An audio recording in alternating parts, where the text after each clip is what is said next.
हिंदू धर्म में कुछ ऐसी मान्यता और परंपरा है जो सदियों से चली आ रही है। इसका अपना एक अलग महत्व है। ज्योतिष शास्त्र के अनुसार पृथ्वी पर जन्मे सभी जीव जंतुओं का मृत्यु होना निश्चित ही है। हिंदू धर्म में जन्म से लेकर मृत्यु तक 16 प्रकार के परंपराओं का पालन किया जाता है। इसे 16 संस्कार कहा जाता है। आपने अक्सर यह देखा और सुना होगा कि मरने वाले व्यक्ति के मुंह में तुलसी और गंगा जल ढाला जाता है। क्या आपने कभी ये जानने का प्रयास किया है कि आखिर ऐसा क्यों किया जाता है?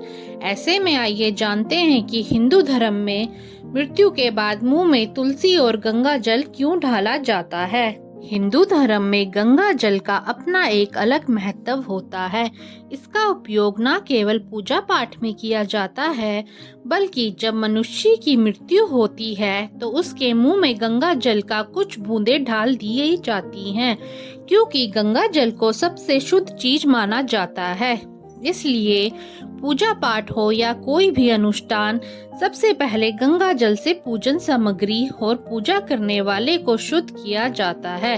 शास्त्रों में गंगा को स्वर्ग की नदी कहा गया है। गंगा नदी के विषय में पुराणों में बताया गया है कि यह भगवान विष्णु के चरण से उत्पन्न हुई थी और शिव की जटाओं में इनका वास है।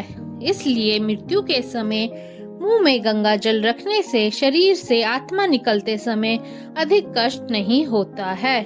यह भी मान्यता है कि मुंह में गंगा जल होने से यमदूत नहीं सताते हैं और जीव के आगे का सफर आसान हो जाता है।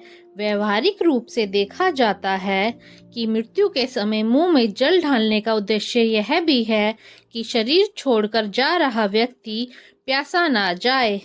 इसलिए जब कोई भी इंसान मरता है तो उसके मुंह में गंगा जल ढाला जाता है। हिंदू धर्म में तुलसी के पत्ते को सबसे पवित्र माना जाता है। जब भी घर में किसी भी प्रकार की पूजा अर्चना होती है तो इस पत्ते का उपयोग किया जाता है। तुलसी का पत्ता न केवल पूजा में उपयोग किया जाता है, बल्कि इसका उपयोग वैज्ञानिक रूप से भी औषधि के रूप में गुणकारी माना जाता है। आपको बता दूं कि मनुष्य के मृत्यु के समय गंगा जल के साथ एक और चीज मुंह में रखी जाती है और वह तुलसी का पत्ता है। ज्योतिष शास्त्र के अनुसार तुलसी को बड़ा ही महत्वपूर्ण माना गया है। कहते हैं कि तुलसी हमेशा श्री विष्णु के सर पर सजती है। पौराणिक मान्यताओं के अनुसार कहा जाता है कि तुलसी धारण करने वाले को यमराज कष्ट नहीं देते। इसके साथ ही मनुष्य के मरने के बाद सीधा मोक्ष की प्राप्ति होती है। इसलिए मरते समय मुंह में तुलसी का पत्ता रखा जाता है।